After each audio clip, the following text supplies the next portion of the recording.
Yeah. Yeah, live in the flesh, and it's on this beautiful Monday, man. Oh man, some great basketball. Ooh, baby, what's going on? Yo, you talk about great basketball. No.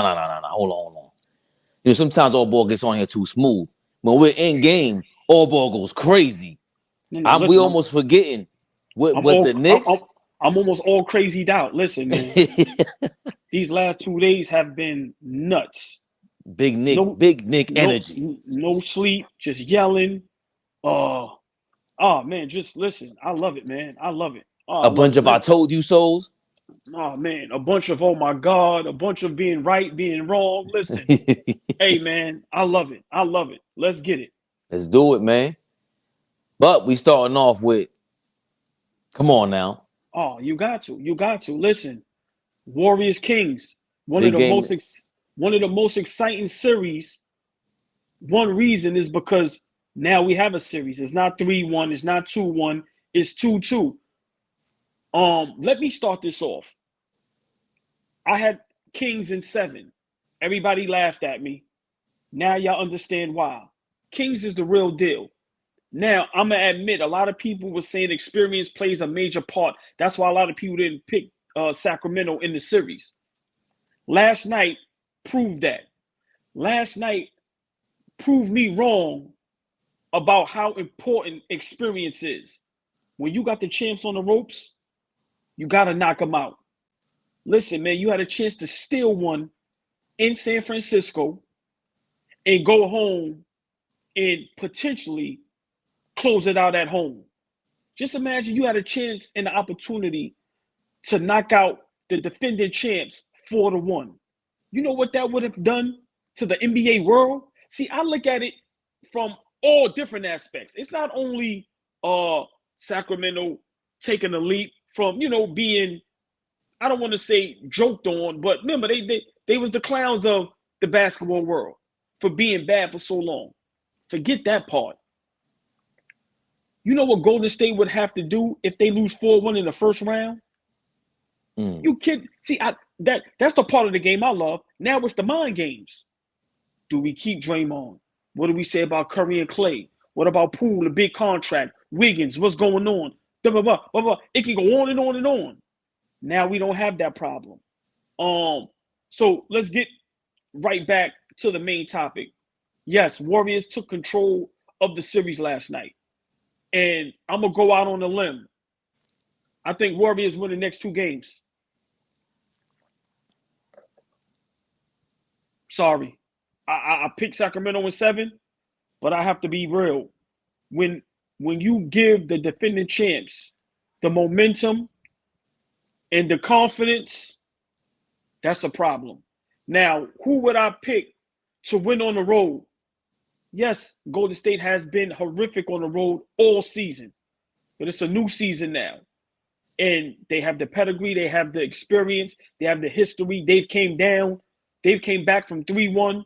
So if I got to put my money on who would I think would win on the road between Sacramento and Golden State, as much as I like Sacramento, I got to take Golden State. So for me, Sacramento can possibly lose 4 straight just from last night. Your thoughts? I disagree. Your original assessment of 7 games makes the most sense. I said Kings in 6. All this proves to me is, once again, we really don't watch the Kings like that. I watch the Kings like that. I'm disappointed in Sabonis mostly. His Yes. flopping like a mermaid out there is crazy. I'm sick of it. His only going left is Golden State is reading it. They're still playing drop coverage on you in the paint. Drop coverage in the paint is crazy, especially when you can shoot the damn ball. I'm sick of it. Shoot an 8-footer, bro. Seriously, Looney is out there. He grabbed 20 rebounds the game before. I'll get to Draymond in 2 seconds because this is very important, and you got to hear that, all ball. And we posted already, so you did hear it, but we'll revisit it. Steph Curry's big time. Clay is Clay. I told you. No, no, I no, think no. I'm. Don't do that. Clay, I'm gonna let you go. We gotta stop doing that. I be on here vouching for Clay. We can't just say Clay is Clay. Clay is big time. But Clay is big time. But Game 6 Clay is big time. He is always clutch. He comes through. I get that, but he's not gonna be the Clay Thompson from 5 years ago. That was my point before. Okay. And he's a winner. and that's gonna be my theme for this my angle. Klay Thompson's a winner, bro. You don't come back from an injury like that, 2 injuries like that, as not a winner.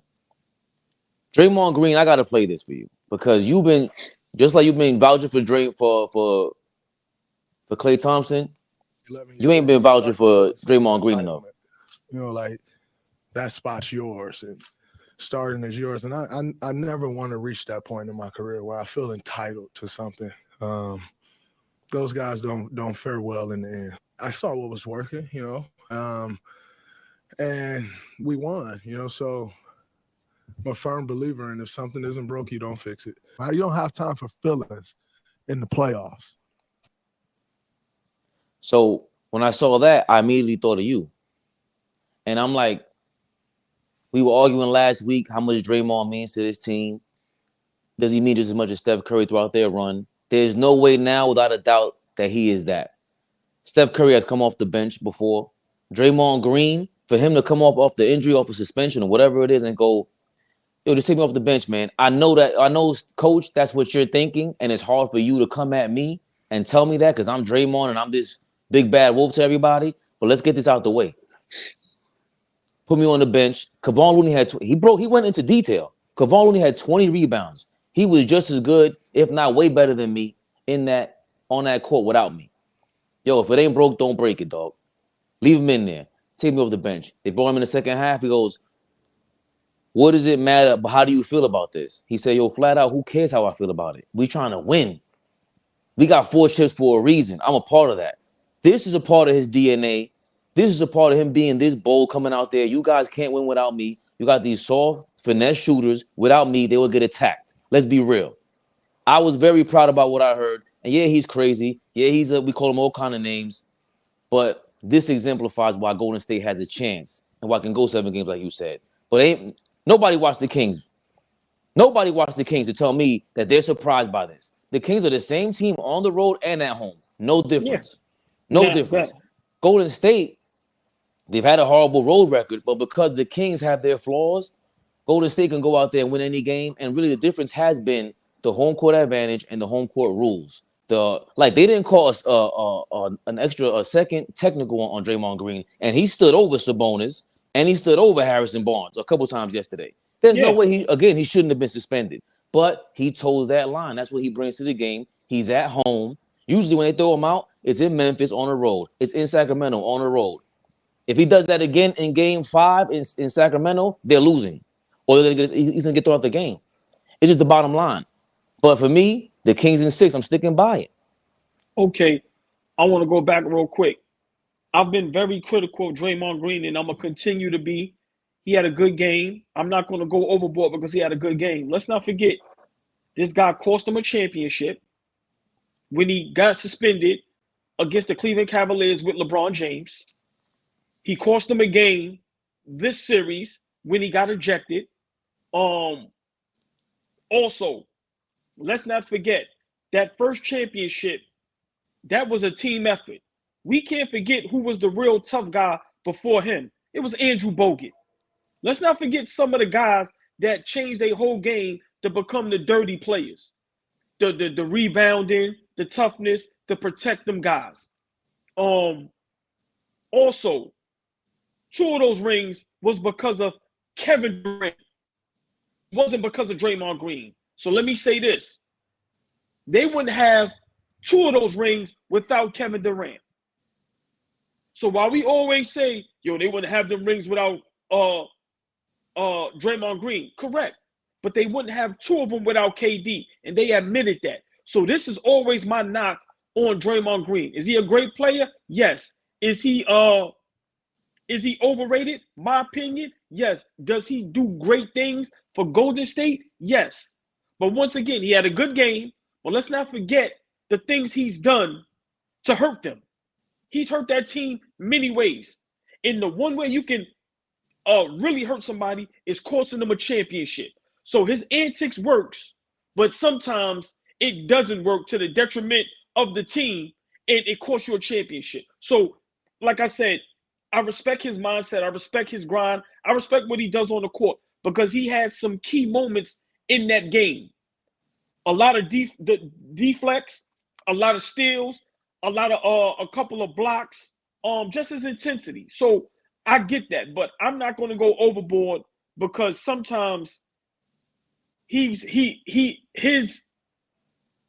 antics sometimes is more bad than more good. So I'm not going to jump all over the Draymond Green bandwagon because once again they still can lose this series. And Steph Curry yesterday, I've never seen a superstar make a vital mistake like that. You cannot do that. Call a timeout with no timeouts left. They get to shoot a free throw and the ball. So once again, 4-point play. Right. Once again, Golden State didn't win that game. Sacramento lost that game. So kudos to all the Draymond stuff in the podium and all that. But Sacramento lost that game yesterday. And that's why Golden State may come back and win this series. But once again, from the beginning, I picked Sacramento in 7. And to what you said, I've watched Sacramento. They're a good team. Very good team. Very good team. But when you got a giant down, you got to knock them out. And Very yesterday good. they had a chance to knock out the giant, and they didn't. And it might come back to bite them in the you know what. I hope it don't, but we gonna see. Real good point, because when the season ended, I said I didn't like that you didn't beat San Antonio, that you didn't beat, I think it was Detroit, whoever it was, and clinched that third spot earlier and rested guys, whatever it is. Shout out to Ed Pat 927 channel. Much love, fam. First time I seen you on here. Yeah, big shout. We're definitely subscribed to your channel as well, man. Appreciate it. You got the Z Zach. What up? Z show it's a give and take with Clay. Great shooting from Clay, but the defense is not the same, and that's fine. But that's fine. We chopping it up today. Yep. Give us a couple minutes. Z Money overrated. How? Give us one example with Draymond Green. He's referring to who? Give us an example of how Draymond is overrated. Well, overrated in the sense that everybody say they don't win those championships without him. When 2 of those championships we can all agree was because of Kevin Durant. That had nothing to do with Draymond Green. The first championship was a totality of that whole team was good. Let's not forget that. So I'm not going to sit and be crazy and say he doesn't play a vital part. But when people say they don't win without him, 2 of those championships were because of Kevin Durant. So that's why I say it's overrated. Because people really say if you take him off, they don't win at all. But with that Kevin Durant team, that was solely Kevin Durant. Nothing more, nothing less. And I'll go to that to the grave. You cannot change my mind on that. Even the Golden State players said that. We was not going to be Cleveland without going to get Kevin Durant. Sorry. I think Z Money would jump in for that at 2:45. I love to see what we got to say, but we 13 minutes in and we keeping it profesh today. And you made a very good point. It was the totality of that team. The totality of our Knicks. The totality of the New York Knickerbockers have been straight. What LeBron do? Woo! Ric Flair on their ass. What up, baby? I said it. Shout out to Dime Dropper. I said it on your channel. We're gonna definitely repost it if we clinch in 5. Forget about it. I said Knicks in 5. I was laughed at. All ball. Yes, you was. I was laughed at. Yes, you was. And the reason why I said it, and everything came out to fruition. The only part was I said I didn't care if RJ Barrett had a good game or not, but you did add that in there. No. We need RJ Barrett to have good games. No. And boy, boy, were you right about that. Right. So as much as I was wrong, that was one thing I always said. As much as I'm not a big fan of RJ Barrett, I said we need him to step up to win. We need him. So I want you to start this off because you called it and we all laughed at you. So now you get a chance to brag and boast, but give your opinion. Do you still feel Knicks are in 5? Or yes, Cleveland could still win at home? First of all, I don't want to spend too much time on Julius Randle. I did not like what he did after the game. He didn't talk to the press. His body language is horrible. You have a chance. I was on shout out to this Deej on Twitter. Big shout. You have a chance to become a legend in New York by doing that. That's the reason why I brought Draymond up. As a matter of fact, all ball. All you have to do is watch what Draymond said. I don't know if Julius Randle is as injured as Tom Thibodeau is claiming now, throwing him a life preserver. I don't know what it is, but you got to see for yourself. Maybe you feel left out, whatever the case may be, right? But if that is the case, your job is to do what's best for the squad. Do they play without you with that start lineup? Yes or no? Stop pussyfooting around, bro. We see it. We've been calling it. I told you before, boy. I don't give a. You know what? If you bench Randall or RJ Barrett, our core is our core. It ain't really them. They better get in or get down and lay down. That's what it is for me. And RJ Barrett is one of those guys that did step up yesterday because Jalen Brunson is going to be kind of up and down as well, but he is a closer. They matched up against him in game 2. Ever since then, he came out and he's been doing him. All that double team nonsense, out of there. JV Biggerstaff does not know what to do. He is totally confused. We had Hammer Time Ryan jump on here yesterday to remind you wanted Donovan Mitchell. Until the series is over, tonight on 6 o'clock, AllBall on Uncle Ice. AllBall may have to make some apologies, but go ahead. I'm gonna just leave it at that. I'm not wrong yet, but go ahead. Yes, but the thing was, we were either Stephen A. Smith said today you either had to get rid of either Grimes, Barrett, or IQ. I thought it was all of them. Whatever the case may be, you don't want to lose some of this core. At least we got this still with these draft picks because, again, for Toppin to come in there and do what he did was amazing. IQ, you're still missing. I don't like that. But going back to how you started this, the totality of all this, that's how this. Deuce McBride came in there for 5 minutes and locked up Donovan Mitchell. He continued to pound it against him. But my MVP, speaking of putting this guy in there, taking that guy out, it got to be Tom Thibodeau. Must. I've been ishing on you for 4 years. I have co-MVPs. Go ahead, though. I'll let you finish, then I'll go. Go ahead. I'll let you go with second, third, fourth, the co-MVP, whatever it is. For me, it is Tom Tibbs. I've been begging you to turn this around. I've been ishing on the GM saying that this is your coach. Why are you not giving the players that he wanted? You got the players that you want. We got rid of Cam Reddish like you wanted. Got rid of Kemba Walker like you wanted. And we got the guys that you need. They drafted them right. You have input in this. I could tell. Those are your mans. Leon Rose is your mans. That was your first agent or whatever it was. That's your mans. For me, for him to sit down Julius Randle in crunch time, I know that took a lot, old boy. That's his man. That's his guy. He never criticizes him. Even yesterday after the game, he threw him a life preserver. That's his guy. Oh, boy, we know how this goes. When somebody comes at you about your guy, and you got to go check your man.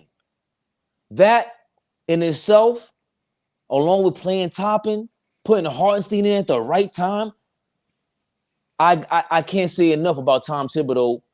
It would take a major collapse for us to lose, but at this point, you can't tell me he didn't see the light after yesterday, man. It was beautiful to see.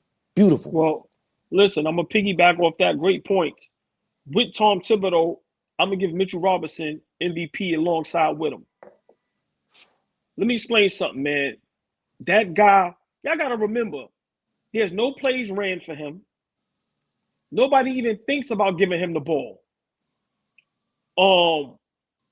What he does defensively, rebounding, offensively rebounding, and defensively protecting the basket is very underrated. What he did yesterday is like he had a fountain of youth, man. Put back dunks, put back tips, and ones, block shots, hustle, rebounding. But let me say this. I want to touch on Julius Randle. We Knicks fans, so we watch all the games. I don't want to sit here and beat him down. He had a bad game. When players have a bad game, we always give them the benefit of the doubt. We always say, hey, yo, man, he had a bad game. So, all right, I'm going to say that. Let me speak on body language. He's never got good body language. I've never seen him root on his players. I've never seen him jump up and down. I've never seen him high five. We was there at the game, quickly had 40 plus. Now, one time did he celebrate him. When things is rolling, we was watching the game. They showed him on the bench sitting down.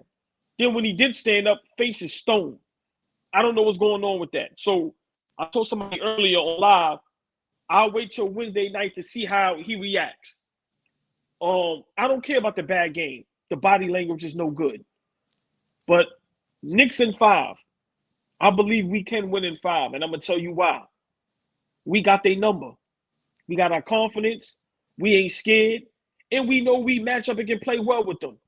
I'm very disappointed in Mobley and Jared Allen. Very disappointed. Donovan Mitchell, I'm gonna say it here. Boy, was I wrong. I'm glad we didn't make that trade. And it's not because I don't want Donovan Mitchell. No, I still think he's a good player. I still think he's a superstar. He's having a bad series. But to mess up the chemistry and to give up everything, and we've seen that before with Melo, and we've seen that before with a lot of teams, a lot of organizations. Look at Phoenix. Before Kawhi got hurt, they was in some trouble because the depth. So I was wrong. I'm glad we didn't get Donovan Mitchell, but I'm only wrong because we would have had to give up too much. Would have still wanted him. Let's say if it was just, let's say Barrett, Grimes, and maybe some picks, then yes. But if it was with no, I'm not Grimes. Yeah. Maybe Grimes, but no, maybe Grimes because we if got it Hart. was Right. if it was Grimes and some picks, what? No, if it was Barrett, Grimes, and some picks, then I could take that. But quickly, another player, no. So I was definitely wrong. But Knicks in 5, Fabian, I got to give you your props. You called it. We all laughed, and I'm a Knicks fan. I didn't believe we could win in 5, but watching that game, listen, man, we tough. And when Tom Thibodeau coaches like that, once again, how many times, Fav, have I said it? It's a difference between being a good coach and a great coach. Great coaches don't care if you my guy. I'm coaching to win. Right now, we flowing. That's it. I don't care if you're having a good game. If it's flowing, I'm leaving that. So I got to give kudos to Tom Thibodeau for having the cojones, for doing what it takes to win a basketball game, to win a playoff game. Hey, man, Knicks in 5. I'm telling y'all now, Wednesday night, we win. I might go down to the garden and pop a bottle. I'm telling you, it's going down. With them crazy ads. Man, you gotta love it. What, they shut down 7th Avenue, bro? Playing a basketball game. People can laugh at us all they want. Y'all wish I had a fan base like the Knicks. They ain't messing with us. You guys gotta, hate to break it to y'all got a fake version of Knicks fans, because you guys are basically LeBron fans in this era, or a Kobe fan, or a fan of an individual. So you gotta have like 10 different jerseys from 10 different teams. Nah, we bleed blue and orange over here, so we go through the ups and downs and everything. Listen, before we get off this topic, the Knicks haters are shaking in their boots because they're gonna keep moving the goalposts. If we win this series, whoever we play next, oh, y'all ain't gonna win the second. So it's just gonna keep, the goalposts are just gonna keep moving until somebody just be honest. Hey, man, y'all had a great season. We underestimated y'all. We thought y'all was trash. Y'all made it to whatever round. Hey, man, kudos. So which we deserve that. Like, my bad, I cut you off. There's people who can't handle the other fan bases or somebody talking smack to them. I'm like, listen, man. When you talk like that, that's why, again, I respect Draymond, Dillon Brooks. When somebody talks back to you, if you're acting like you don't know what, you got to eat that, bro. That's what comes with this whole bravado. If you can't handle that, you're not really a New Yorker like that. Just shut up and just don't talk. Be a commentator. Go be a color commentator. Go be Ernie Johnson. You ain't Chuck. You ain't Shaq. You ain't built like that. But let us do that for you. And just to your point, Jared Allen, 14 points. 4 rebounds? What's Mobley's stats? He fouled out, I think. 12 points, 7 rebounds. I haven't made enough. 7 rebounds is 11 rebounds total from your front line is crazy. Nobody had 10 rebounds. I'm trying to. And that's Sacramento's biggest flaw, which I forgot to point out. Sabonis is the only guy rebounding for them. So when Looney comes in there and evens it out, that's what brings Golden State back in the game. But now you have the Knicks. I wouldn't be surprised if Josh Hart, 11 rebounds from Mitchell Robinson. Josh Hart, 7 rebounds. Exactly. And Jalen Brunson has 6 rebounds. But Randall, 2 rebounds? Yeah, I don't like that. Tough, man. Listen. 7 points. For us to be successful, we need everybody on one accord. So as much as, we may not be a big fan of Randall, we need him to get us to the next level. We need remember, every team has a 3-headed monster. Pause. Y'all can laugh at ours, but we have one with Brunson, Randall, and Barrett. If we get all 3 of them to do what they're supposed to do, we're good. We're good. So once again, my problem always with Randall is if he's not offensively great, he brings nothing else to the table. He's not going to rebound great. He's not going to defend great. He's not going to deflect. He's not going to hustle. He's not going to block shots. He's not going to, like, and that's where I got to give Draymond Green props at. Let me just say that. That's where I got to give him props at. Because if he's not scoring, he's going to make the deflection. He's going to make the hustle play. He may make the block. He's going to do something else to put his stamp on the game. Hey, man, with Randall, if it's not going for him, he's just out there in the way, man. And then the body language on top of that. So, like I said, I just hope he comes out Wednesday and has a great game and we get this over with. But I like that you brought that up because that is Draymond's genius. The players like that, when you're a defensive guy like that, your whole job is to disrupt the offense. So when Randall comes out there, he doesn't realize it maybe, but being that emotionally whatever, distraught, you're disrupting our offense and defense. You're in the way. You can't do that. 2 rebounds is crazy. 7 points is nuts. So that means we're up 3-1 and you're playing like that. Remember, he had a great game 1. Great game 1. We won that game. This is what IQ had 0 points. You were on the clock, my friend. What the hell are you doing, IQ? But I'm gonna tell you this: Game 4, he played defense on Garland. That was his assignment, and he did a hell of a job. Garland went crazy on Brunson. I think that might have been the 3rd quarter. Yeah. They put quickly in, and they must have told him, yes, Simon, chase him around. And if you watch, man, listen, he went around them picks, under them picks, over them picks, chasing, great defense, and he slowed Garland down. So I'm not going to knock quickly for Game 4. Yes, he has to step it up, but he did a great job on Garland because Garland almost single-handedly beat us. He almost single-handedly beat us. He brought them back. Yes, and took the lead. Yes. Excuse me. It's tough because let's say yesterday this was a championship series. Oh, just pick an MVP for the series. It's tough to pick who the MVP is. You know what I mean? But because of Hartenstein's play off the bench, 1 point. But if you look at 1.8 rebounds, you wouldn't realize this guy's a monster. Yeah. That block that he had on LeVert when we cut to the baseline and tried to yam it, and Hartenstein blocked his dunk, and Julius Randle had a great block on Donovan Mitchell on a fast break. Right. Yes. So I gotta shout out Hartenstein. We love you, bro. There was people, they were having murmurs. You were shooting too many 3-pointers earlier in the season. You were going crazy, too crazy. But then you came back into your own, started passing the top of the key and all that. I get you. But I cannot let this topic pass. Come on, man. I always go up and down. I always ish on him when it's time to ish on him. My man RJ Bipolar Barrett. Let me say this, old boy. If it wasn't for him, we don't win these 2 games. Flat out. This is the up that we see, and the down is the down. The first 2 games you ain't show up, but again, that's why we need the rest of the team. That's why I say I think of everyone as just one train, one machine. But he came out, bro. Jalen Brunson was 11 of 22. RJ Barrett was 9 of 18, so he shot 50%. Maybe too many 3-pointers, 0 of 6. Maybe too many 3-pointers. So that means you really could have been 9 of 12. RJ was killing. Hitting layups, on fast breaks, off of the pump fake going to the basket. Yeah. That's like, when I compared it to AllBall real quick, that's like when the groundhog sees his shadow. When RJ Barrett missing the layup, the groundhog saw his shadow. Yesterday, when he tried to yam it and was playing aggressive, the groundhog, he didn't see his shadow and he kept it moving. I loved it, man. So RJ Barrett, we got to salute you, man. He might get the game ball in terms of all the players for me yesterday, the last 2 games. Well, I'm going to just keep it real brief before we go to the next topic. I said it, and I'm going to keep repeating it and reiterating it over and over again. We need RJ Barrett to step up. Simple. Be aggressive. I don't care that you miss shots, but just take good shots.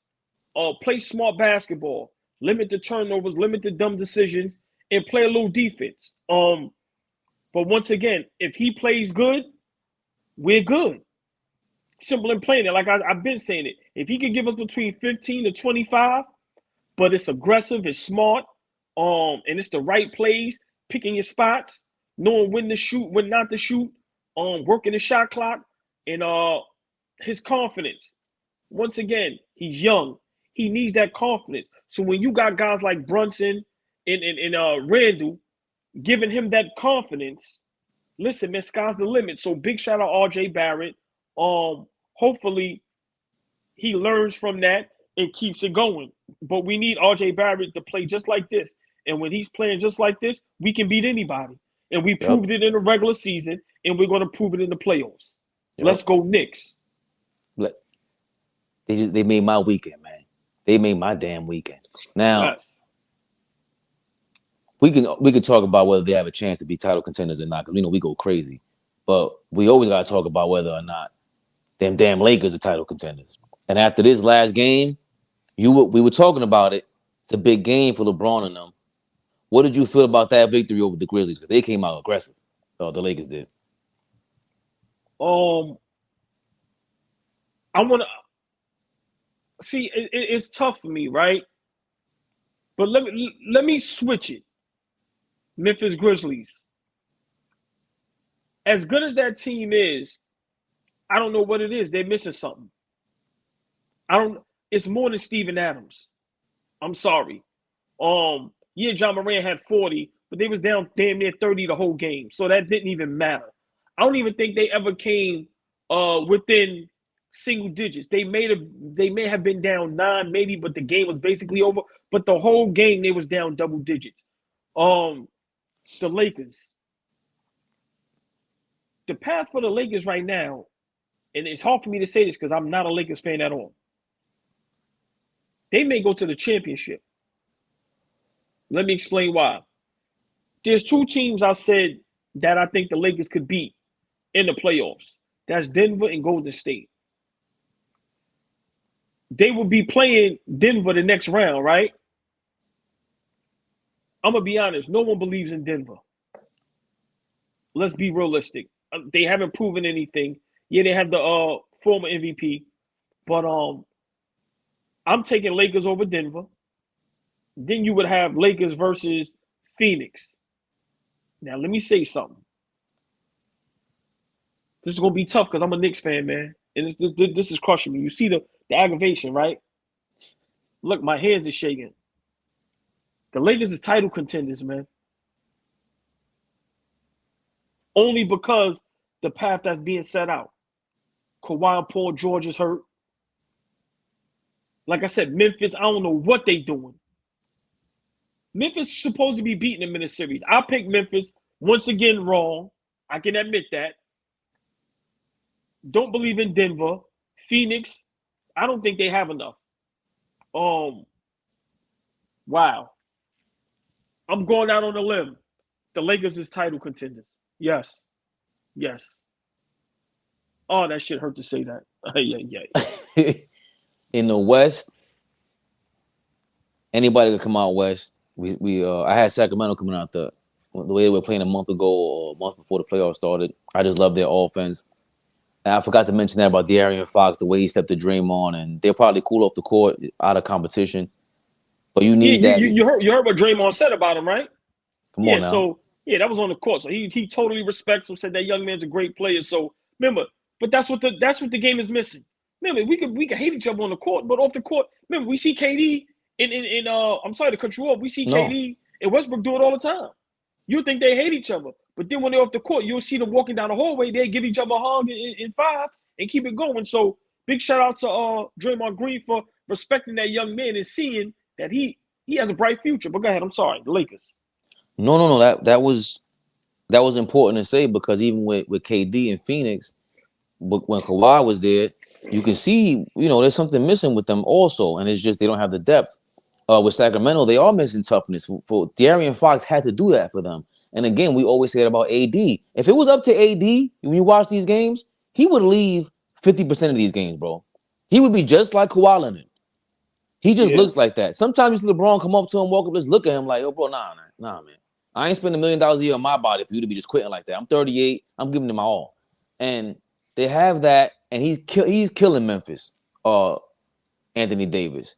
But he doesn't have to kill. I mean, John Morant had 45 points. I'll get to that in a second. I'm not really impressed by that. It was great. At all. It was great, but Anthony Davis, 31 points and 17 rebounds. That's what I expected. And I changed my prediction when shout out to Rockstar Mel when he said, I forgot what he said about Memphis. We missing Steven Adams and the other kid, Brandon. I can always forget his name. Brandon Taylor, whatever Yeah, it is. the other defensive kid. Right, because it's that rotation. And also, I don't like Memphis last year. Did not prove anything. They barely beat Minnesota. It's not just forget the lack of experience. It's like Anthony Edwards. Like now he's starting to step up and not settle for shots. I don't really see what Memphis does in the half court with John Morant that's going to put that much pressure on a team like the Lakers who are experienced. They got the two superstars and you got role players. That Westbrook trade versus the Hart trade for the Knicks was a bigger addition. Maybe if you want to argue that. But what the Lakers got in return with the Vanderbilt and they're able to rotate on defense like that, D'Angelo Russell, But when he shows up, they win big time. And LeBron, 25 points, nine rebounds, 5 assists. You had a big time game. But it's again, I said if Anthony Davis is healthy, that's who can take him to the promised land. And he's shown so far that he is.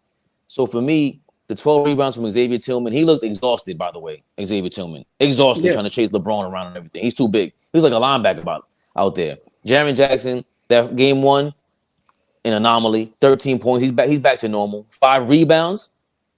Terrible. All right, 6 turnovers. What are you doing with the ball that much? All right, but listen, Memphis got a problem on their hands. They have 2 problems: John Morant and the coach.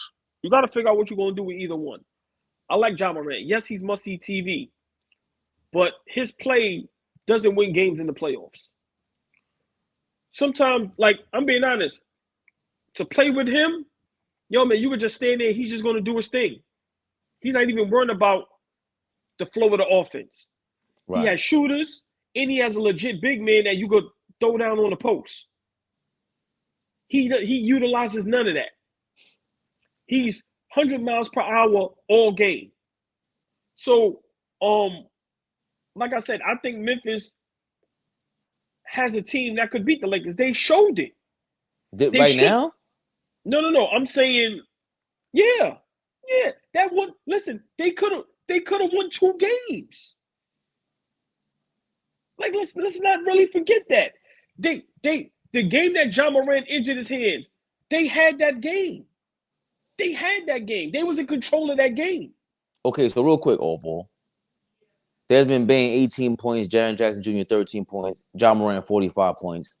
With John Morant in there, you got 3 guys in double figures. Where else are they going to get the scoring from if John Morant's in the game? All right, but once again, I'm saying that game, okay, you have me.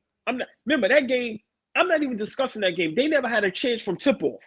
Mm-hmm. Remember, they was down 30 in the second quarter, something crazy. That game was over. I'm saying the first game, I think they won the second game. Yes. Right? Yeah, because they lost game 1. Right. They lost game, because this is coming up as game 4. Mm-hmm. They lost game 1, which they could have won. They was in control of that game. Remember, that's when I said the coach made that bad substitution, and then a minute later, John Morant got hurt. Then they won a second game. So let's not forget. I know if it was a 5th, we'd all be drunk. But this is sports, y'all. This is how we talk. They could potentially be up 2-1. Come on. So, hold on.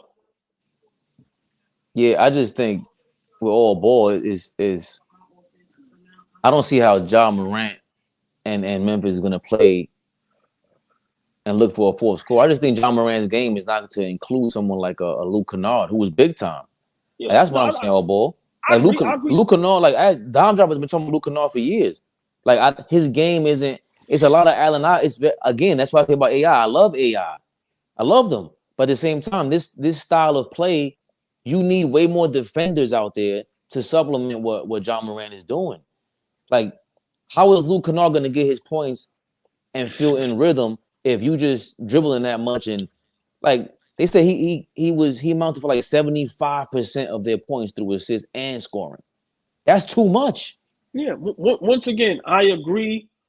Like I said, Memphis is missing something. I think it's more than just what's my guy, the big man? Steve Adams. It's more than Steven Adams. But like I said, I picked them to win this series. So far, I'm wrong. let's see what happens tonight.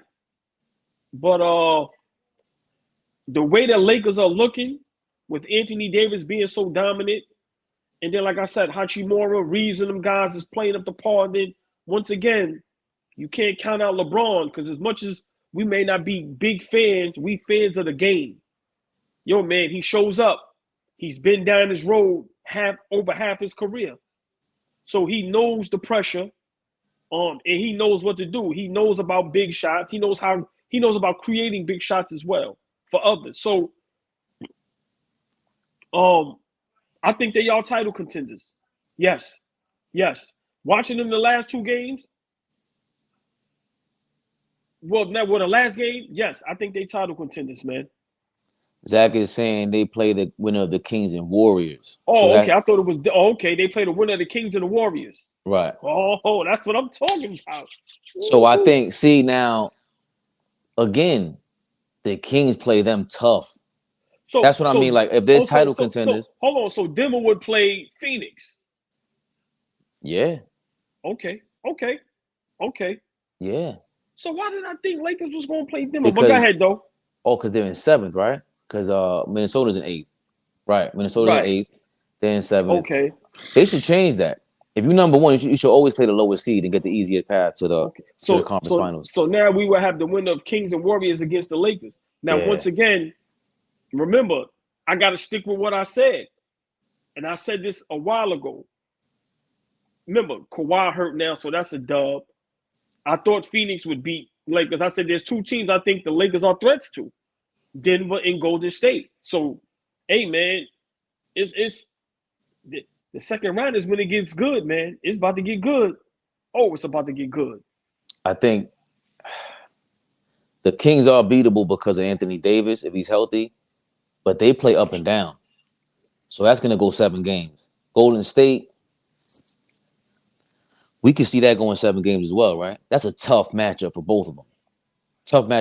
And Golden State's a bad road team. Draymond versus LeBron. I think we're going to have a mental match there going on. And shout out to Ichimura. I don't say his name. Hachimura. Yeah. He's another game with 17 points. I think he's averaging like 19, 20 for the series. Their role players are stepping up. All they title contenders. Man, I mean that. You know what? Great segue to the next topic. Giannis is back. Would they be able to beat a healthy Milwaukee Bucks or the Celtics? Healthy Celtics. Or our Knicks, who are now in title contention? Hey, man. Giannis supposed to come back tonight. I'm still waiting on word of Jimmy Butler. They say he's questionable. You know when they say questionable, you know what that really means. Them guys is playing. It's the playoffs. Ooh, that depends. Let's cut the joke. That depends because Jimmy Butler has been out for the playoffs before, man. Like he's missed championship games. Yeah.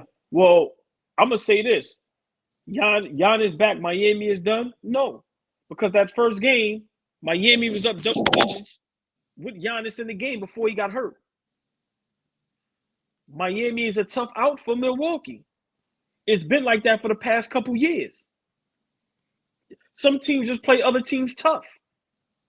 I'm sorry. That's just what it is. Hold. Doc Rivers, Joel Embiid has 50% chance at best to be ready for start of next series. Embiid, is that hurt? Yeah. Oh my. Wow. What he hurt? I thought he tore his they said originally it was a sprained knee. Oh my God. Yeah. Wow. Yeah. Let me look up any. Wow. Yeah. Yo, man, injuries, man. I pray for all these brothers. I know we laugh and we joke. And remember, our platform, man, we exaggerate, we have fun, but we really love the game. And some of us really know the game. We wish injury on no one. But I love to see everybody at full strength. Wow, I did not know Embiid was hurt like that. Wow. Well, we at the 45-minute mark. Zach, if you're still in the building, anybody else want to chime in about this topic? Giannis back. Miami is done. Yeah. The latest about Joel Embiid that I see 3 hours ago, there is optimism Embiid will be able to play in game 1 for the next series. He had a sprained knee, and I think they believe this is about a 1 week injury. So I guess that depends on Turbo, what up, man? What up? What up? Turbo, what up? I guess What up? and that's Shams saying that. So Shams is the the guru, the new guru out there. Right. So that's just Embiid. We've seen Embiid do this before in the championship. I think he had a sprain or something happened with his ACL or whatever it was. He strained it. There was also some rumors about the COVID, and his brother had COVID, and then somehow Embiid, Giannis never caught it, and he participated in the series. But with Embiid, man, every year is something. Every year he gets hurt. They don't have a shot against Boston without Embiid. A shot. No. Oh no. Heck no. How come I can't add broken, so you better a shot. But let fix it. who that? What's up, Zach? Zach. What up? We'll fix. Hey man, hey Zach, I didn't know Embiid was hurt like that, man. Yeah, they started leaking that after they went on and swept Brooklyn. So it is what it is, man. I don't know, man. I don't know. It's crazy.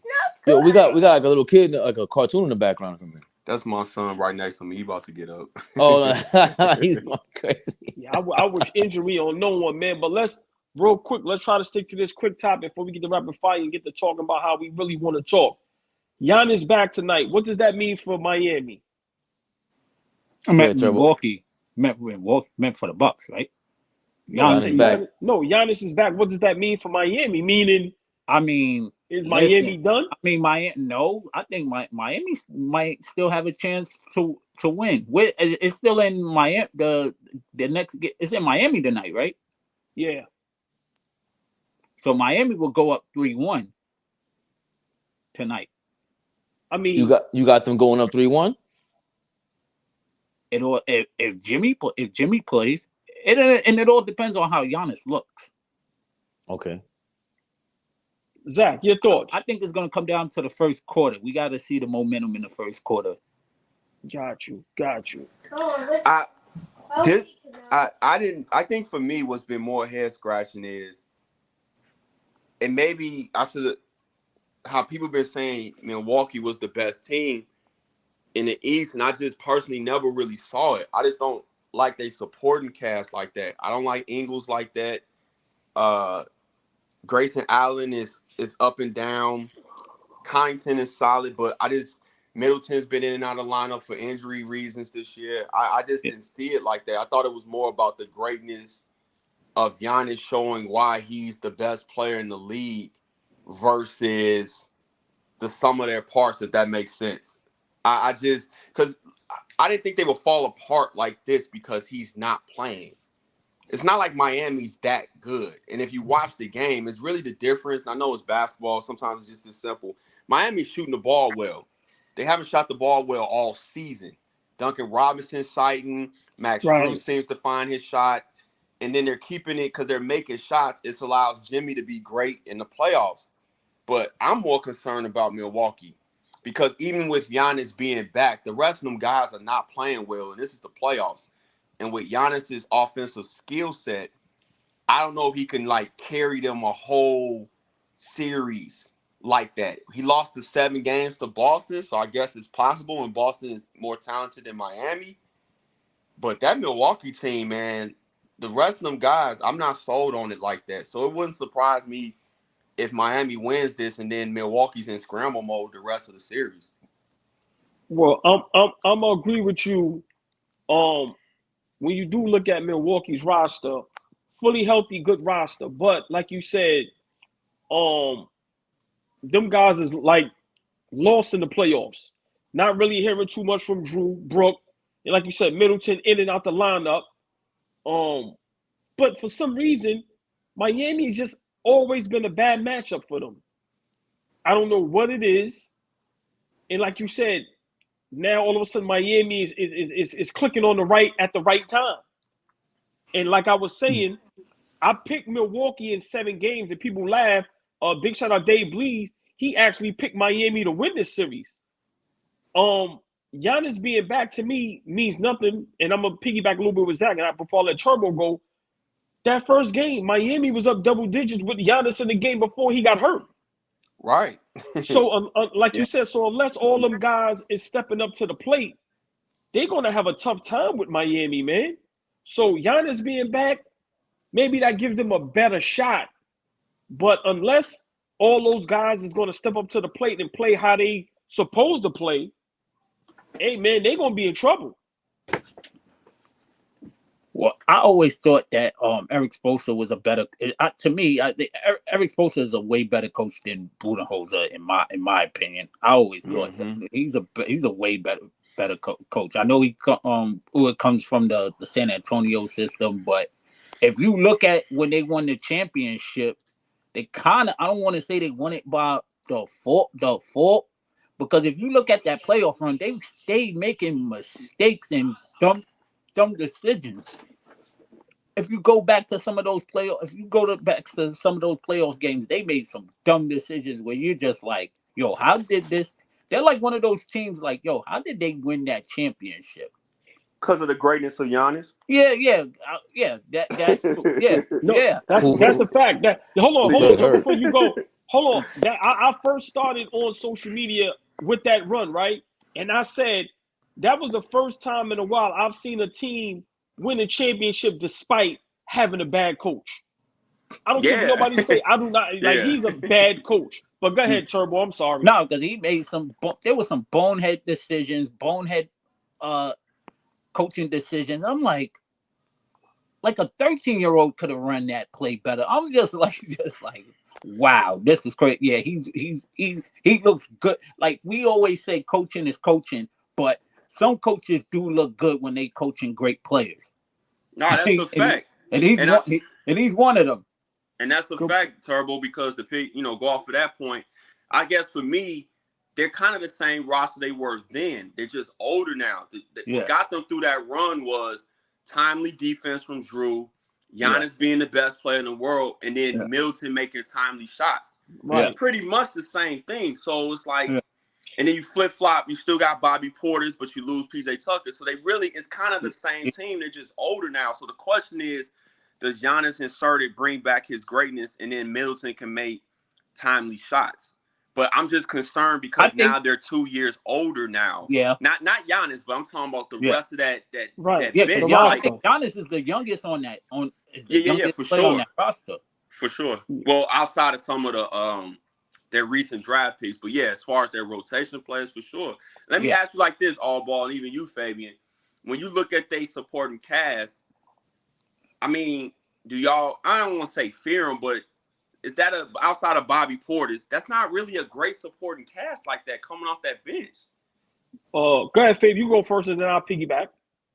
I've always been surprised about that. Even when they were on their way to the championship, like you guys. But I just been giving him his credit, Budenholzer, because that cast, it is tough to kind of like figure it out. Even Giannis's game is kind of like I've always been saying this. His game is kind of like when Gilbert Arenas said that he lacks skills or whatever. Yeah, there's a lot of charges that they don't call. You know what I mean? He gets away with a lot because he's a star, and I get it. And he is Giannis. I don't take anything away from him. It's not just superstar calls to me, but the rest of the team is built the same way. Where it's like, how the hell are y'all winning? This got to be because of the big man in the middle. Brook Lopez becoming Defensive Player of the Year. Them turning it around. I don't want to take that away from Budenholzer, bro. That happened under Budenholzer. He totally changed his game, Brook Lopez. He's not the same guy he was 7 years ago. So there's certain things I got to tip my cap to him. Bobby Portis comes off the bench. It depends. Hopefully he does. He was in the running for the 6th man of the year this year. So I gotta give Budenholzer his props for that, for winning, number one, staying in contention, staying consistent for the most part, because they're an up and down team, just like the Celtics for whatever reason. They do play up and down. But I also gotta add, it should be over for Miami if Giannis is back. If Jimmy Butler is up in the air to play, he's scoring 30 points a game. I didn't know that. He's scoring 30 for the series.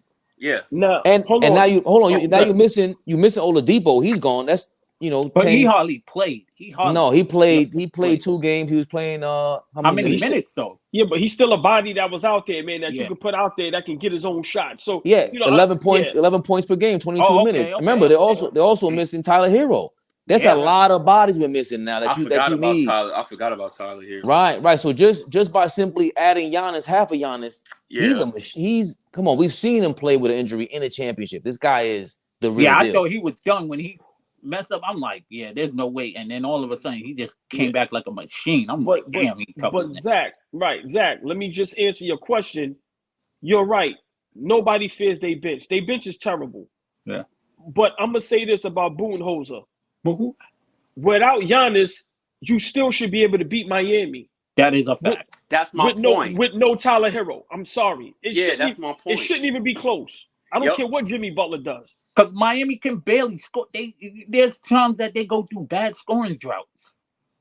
Well, so do the Bucks. Miami goes, so do the Bucks too. So I'm saying, Miami, I don't. I think Miami is even worse because at least with I can't say that because Miami's used to this. Didn't they create the Giannis? They started the Giannis wall, right? Then Toronto copied it, if I'm not mistaken, or is it the reverse? It's one way or the other.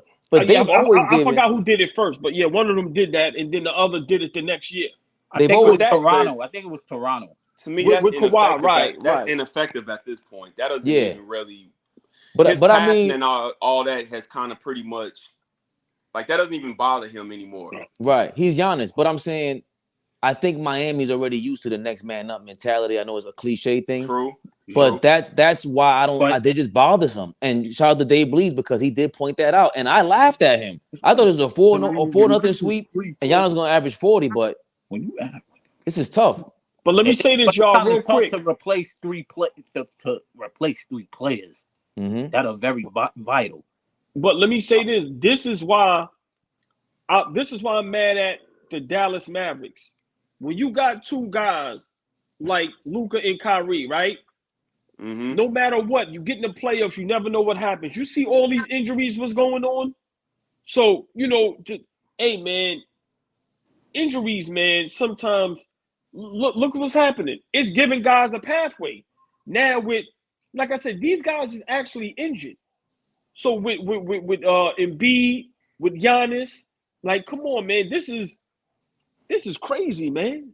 So now it's really up for grabs. And Zach been saying that for a minute now, man. This thing is wide open. I said that, man. I figured this out a month and a half into the season. I said every team has a flaw. Yeah, so you have it wouldn't be surprised, and I'm not even saying this because you guys are on here.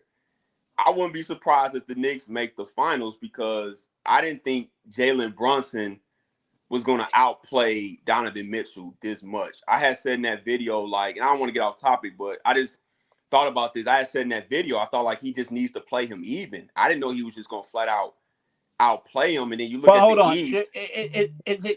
Is he struggling? Is it because of the credit of the Knicks defense, or he's just struggling? Period. I think it's both because again, we've seen a sample size of Donovan Mitchell in the playoffs, so we know he can play in the playoffs. I think it's both. He's struggling because of the defense, and he's struggling as a player as well. Which, sometimes with me, the truth can always be somewhere in between. But with the rest of Embiid is out, we don't know with Giannis. We got to see tonight. And then I look at the Celtics. That's really it. Same thing out west. Everybody has some type of flaw. So it wouldn't surprise me if we get Denver and Sacramento in the Western Conference Finals. That just wouldn't, because to me, no, I wasn't impressed. I wasn't impressed by the Lakers. I watched every possession of that game. Not saying y'all didn't, and I just see it a little bit different. I was like, oh, this is like the older brother in high school playing against his brother in junior high.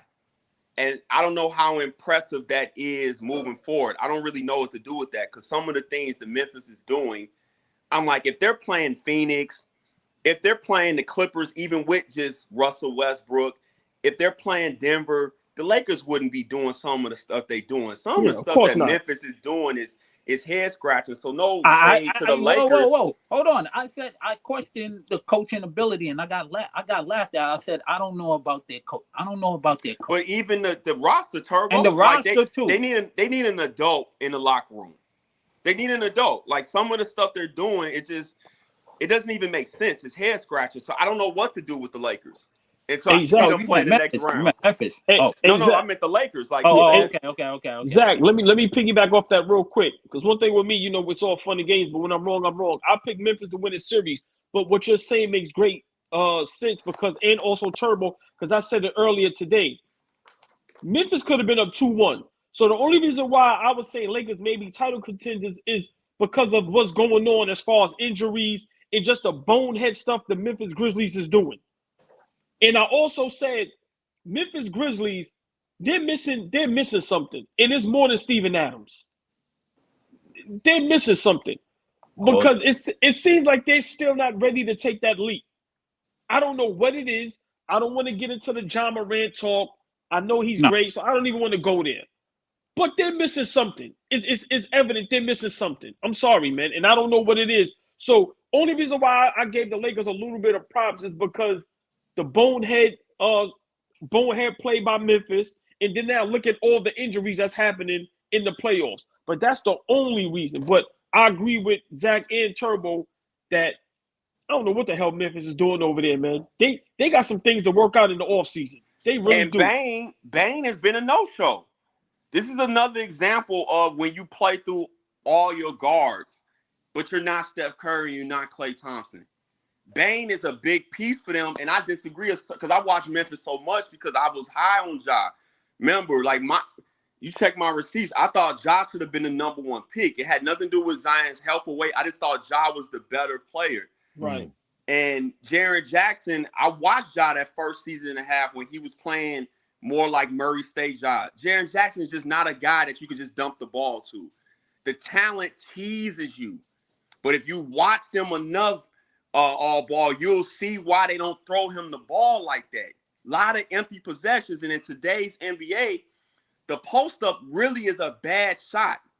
And when you throw it down there, you got to make sure you're throwing it to Jokic and beat a Giannis. We're either getting free throws, clear double teams, or a bucket. Right, if it ain't nobody else, it's empty. And then he out there fouling all. He's still the defensive player of the year, fouling all over the place still. Right. It's just a very, very undisciplined team. Undisciplined team, bro. So it's funny you say that, Zach. You brought up Desmond Bane. The first thing I popped up was they're shooting 42% from the field. There's no way they're gonna win. Nah, there's no way to agree. And then Desmond Bane is shooting 38% from the field. Nah, they're not. That's really your second best scorer, unless you count Jaren Jackson, who's somehow scoring 20 points per game. Bane is their second best player. Right. So, I think Jaren Jackson is their second best player because his defense is too strong. But he's your second best scorer. Your second best. One who generates the most points. Second is Desmond Bane. But again, we've been saying this since last year, Zach, and I think we've been scratching our head like we still haven't figured out the whole John Morant. Totally different team when he plays, when he's out there. Like we still got to go back to that. Like they really won without him. But it showed up what I've been saying. He made it a game with his greatness. They cut it to 8. If he don't play, they lose by 60. That's an example of that because you watch the game. The moment was too big for them. See, sometimes when you talking trash, we focus on the person talking trash and who they talking to. But as a former player, I always looked at that kind of stuff as what it does to the rest of the roster. You could tell the Lakers was like, no, we got to have LeBron's back. Like, they came out like, we got to shut this dude up for Bron. This our guy. You could just tell the difference. And you could look at the Memphis side. They was pressing because now Dylan Brooks did all this talking, all this stuff in the locker room. Now y'all forcing shots. They getting offensive rebounds. They shooting it right back. They ain't trying to run a set. That's why I'm saying, bro. So that's why I said again. But Zach, I think you're right in terms of leading into the game, and you're gonna get hyped up, but you still got to go play that game. So in the middle of that game 2, I think without Ja, they just play such a different style that it feeds into the team chemistry. Now you don't have that team chemistry ball when Ja's out there. So when he's off the court, it's easier to get back into a flow of things. And I know it's hard to say because Ja, come on now, we're talking about Ja Morant. He is not. I ain't talking about a regular schmegler out here. Fabian, I hear what you're saying. I guess for me, it's tough to try to, because that was a game where Ty Jones didn't have it. Regardless, you could just tell he just didn't have it. But I'm not trying to discredit what you're saying either. I mean, that bottom line, Memphis has a lot to answer.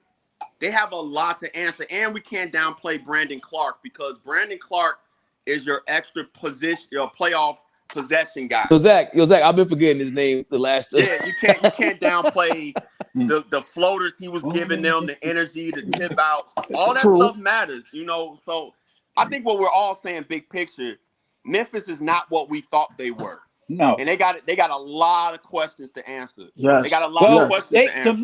To me, they've been like that since December. Because ever since when John Moran said nobody's seeing us in the West, we going to the Western Conference Final. They struggled. You've seen that they struggled. We could backtrack to last year again. What we said all ball earlier. They didn't against Minnesota. They struggled, Zach.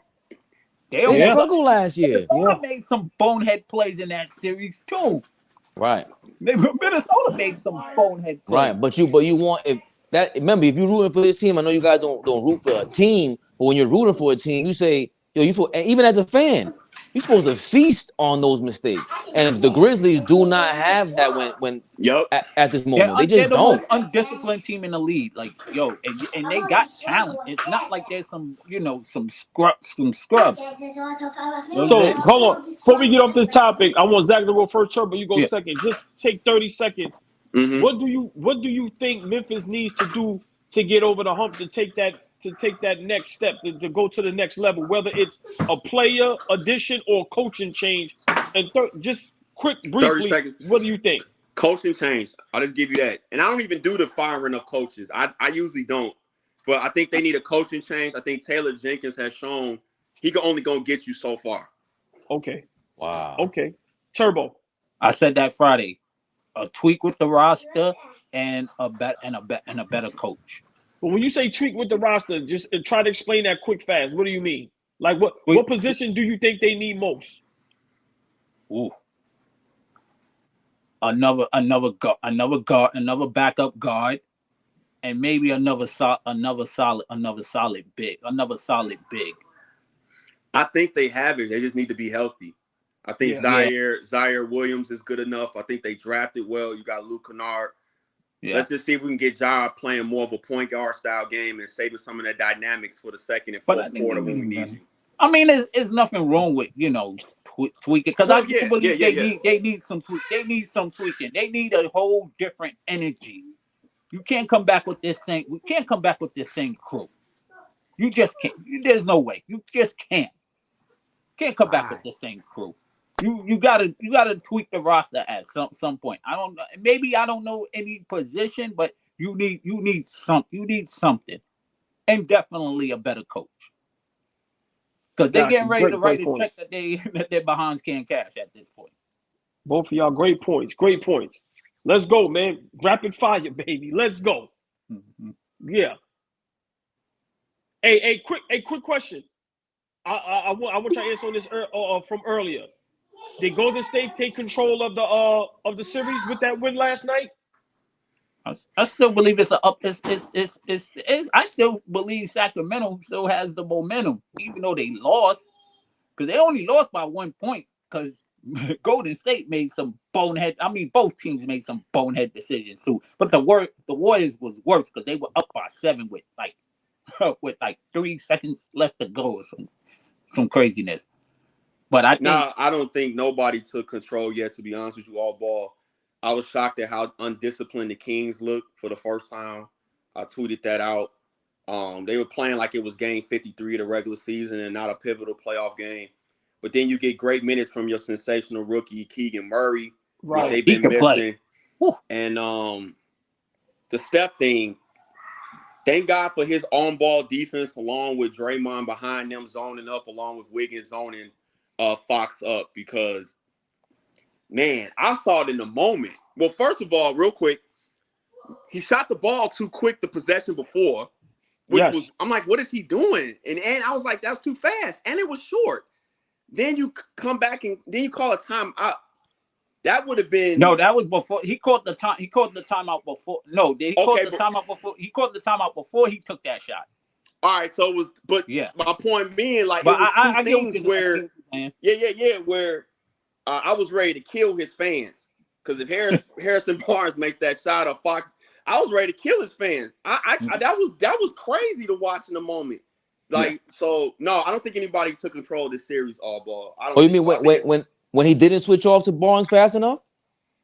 No, I meant he took the shot too early. Turbo corrected me. They should have ran some more clock. He shot it with like 12 seconds on the shot clock or something. Okay. It was weird. Then he calls the timeout that they didn't have. Yeah. I mean, because I don't know why they challenged that. That was dumb. First of all, them challenging that foul on Looney. You could see Looney freaking fouled him. So I don't even know why. And why was Steve Kerr listening to Draymond of all people to challenge that? Nah, he wasn't listening to Draymond. He's looking to their I think on the side, because they were showing the sideline that he went to Steve Kerr to tell him to challenge that. You didn't see that? Then Kerr, they got a guy with the iPad.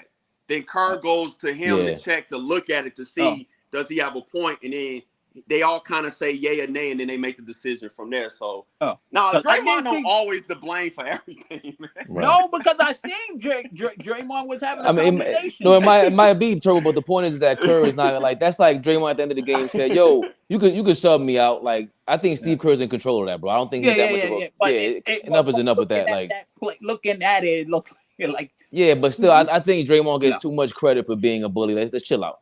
But listen, if we saying the Warriors, I don't know, or the Kings, we don't know who's in control. All the Celtics in control of the East now. They're the best team, real quick, rapid fire. Yes. Flat out, just because Giannis is hurt. Yes, I think. And then Embiid is hurt. We don't even know how Embiid is gonna look. If Embiid wasn't hurt, I would say Philly. But now that Embiid's hurt, I think even with Giannis, Boston is the best team in the East. They defense. It's firing on all cylinders. Tatum looks sensational. I mean, man, Brown is looking like a superstar. And I'm gonna go a step further. People may laugh, but they got a mini legit big three. When Marcus Smart is on his game, them three is solid, man. Well, Derek White.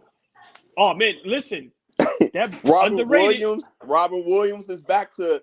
I mean, the hustle plays. It's like what you would see from Brandon Clark, the tip outs, the rotations, block. No, man, they complete. Yeah. Listen, and then let's not forget the old reliable man, Al Horford. Que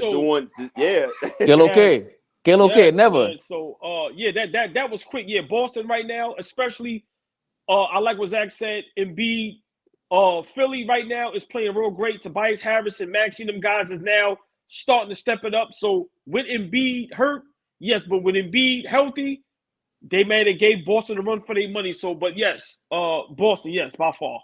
Well, I didn't get my vote, and hell no. There's another team up 3-1. That is the New York Knicks. We are the best team in the Eastern Conference, baby. What are we doing right now, AllBall? I gotta bring you back to normal. I ain't mad at you, Fabian. Talk your stuff, man. I ain't mad at you. Zach, you gonna like this one. We're gonna spend maybe 2.5 minutes on this one. Your mans, if he is your mans, he spent some time in your city. Legendary time period out there. Phil Jackson. Actually met him. Played small fry against his sons. I had no problem with the comments, and I'm going to tell you why.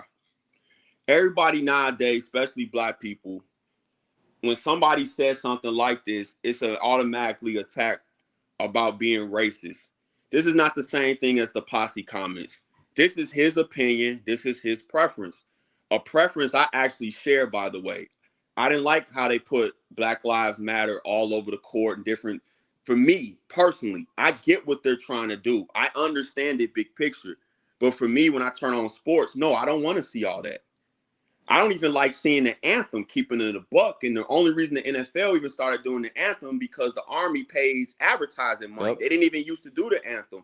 Right. And as somebody that played overseas, most countries don't do the anthem unless it's their Independence Day. Oh, okay. Or like when I was in Finland, it was Independence Day. Other than that, they don't do the anthem. You know, so I kind of get all of this. I don't have an issue when people feel how they feel with certain things, but I felt like this was a non-story. I think everything isn't racist. I think sometimes it's just preference and how you choose to consume your sports. That's what I took away from it personally. Turbo, 30 seconds. Nah, I totally agree with Zach. I understood what they were trying to do, but sometimes it's like sometimes there's just certain things you just can't go overboard with. Like they try to make it like it's like the NBA is not NASCAR when you got like 100 damn sponsors on your jerseys and on the sidelines. And like I said, everybody has a right to their own opinion, whether you agree with it or not. Everybody has a right to their own opinion. It's like we can't say nothing anymore because it's like, yo, it's our opinion, whether you disagree with it or not. And not everything is all about race all the time. You know what I'm saying? Got you. I'll be real. You finished? I'm sorry. Yeah, I'm finished. Oh, I'll be real quick. 10 seconds. What Phil Jackson did to my New York Knicks when he was a GM, I don't listen to no. I don't listen to no Phil Jack news. Get this Phil Jackson the hell out of here. That's what I gotta say, Zach. Period. Nothing. Phil Jackson news, I mute the TV. Go ahead, Faye. Yeah. Yo. I think hold on, and I'm dead serious. Go ahead. I know you are. Yo, that's why I'm fucking on board, man. Just to make it lighthearted, because you know what? That's the problem, Zach. We don't have enough of the all ball. Let's come on. We talking about sports, man. We talking about it was his opinion. Yeah. So we should be lighthearted about it. But I do have to say, yo, dog, the whole month of October is pink in the NFL. Like Turbo just said, that shit is a NASCAR advertisement all day long, whatever it is. My only issue with Phil Jackson said, to be honest with you, yo, dog, you didn't stop watching football because of that pink. You didn't stop watching the NBA because of that NASCAR advertising style. Like, you stopped watching basketball because of that? Nah, Phil. Stop it. You're good. He said, when he said something about something injustice just got knocked down by whatever he said, whatever it was. It was funny, but at the same time, it was like, I don't have to take it to the 10th degree. We're gonna lock up Phil Jackson, call him a racist. I ain't with all that. But you stop watching basketball? Shut up, Phil Jackson. Like you didn't have to say all that. That's my thing about it. Because you know it's big time news when you say it. And the posse thing, I thought LeBron was reaching because of that. But this gives credence to that. And that's what I'm saying. Like, Phil, you got to be way more. You're the master of media, Phil. You're known for this. You got to know what this does. So I ain't appreciate that. Maybe he's getting old and he just doesn't realize what's going on. He's not adapted. He's just not adapted. He can't adapt to the times. Yeah, and he just doesn't care. And why would you say? And then if you're talking about if it's political, like you played in the era when the whole Martin Luther King and all that, and what you was playing in that era when it was political. Well, I don't even. No, that doesn't matter because he can't bring that up. Like he can't because he didn't come out there and was a freedom fighter. All I'm saying is that you stop watching basketball. Nah, Phil, yeah, I mean, knock it off. You right, Fabian. I think from that standpoint, it was definitely silly, calculated. But I think the problem is the majority of people can't separate the slogan away from what the group actually is and what it's about. And I'm not going to do that to you guys' platform. Yeah. But knowing how Phil moves, I know he is speaking more to what the organization is, more so than what the slogan is. And I think that's the part where, again, I'm not going to go into too much detail. It's not my platform, but that's where I think with a lot of that, the rubber meets the road, depending on what side of the argument you fall on. You know what I'm saying? Because it's two totally different things that's going on, but that's not a conversation that you could have comfortably in America without being called either a racist or a sellout, you know, because there's two different things at play. But you're 100% right, Fabian. Phil is very calculated. To say that he hasn't watched basketball, I forgot about that part. It's crazy. I'm not. And that was like 4 years ago when the it's like I'm not buying that, Phil. You get out of too here. Much. Yeah. Get out of here, Zen Master. I think he still watches basketball. I know he still watches basketball. Come on now. The Zen Master, he's in this self. Get out of here, man. Get out of here, Zen Master. Yo, but look, so Pat, take the baton back with this, Zach. What did you feel about the Minnesota avoiding the sweep last night? Nothing special either way. It's hard to sweep a team. I've been watching enough NBA we've seen good teams that win championships struggle sometimes. It's hard to get a team out of there 4 straight times. Shout out to Cat. I thought he answered the bell. I thought it was a kind of interesting game the way it was called at the beginning, and that kind of set the tone for some things. I'm not saying it was planned. I'm just saying sometimes it happens like that. And but I still think Denver gets them up out of there in the next game. Nothing. Oh yeah. Nothing changes as far as that goes. Oh yeah. What do you think, Turbo? Because Minnesota should have won. You had the lead. You was up by 12 with like 2 minutes to go, and like you said, they play at a fast pace. Like 12 points doesn't mean nothing in this league anymore. Especially the way teams don't play defense and the way teams shoot the ball. Let me say this again. I just thought about something, Turbo. Let me talk my shit. Go ahead. That's why at the end of the day, get this Embiid MVP nonsense the fuck out of here, bro. Like, get it out of here. Jokic has been consistent the last 3 years. Don't miss no game. Shows up in the playoffs. Put up big numbers.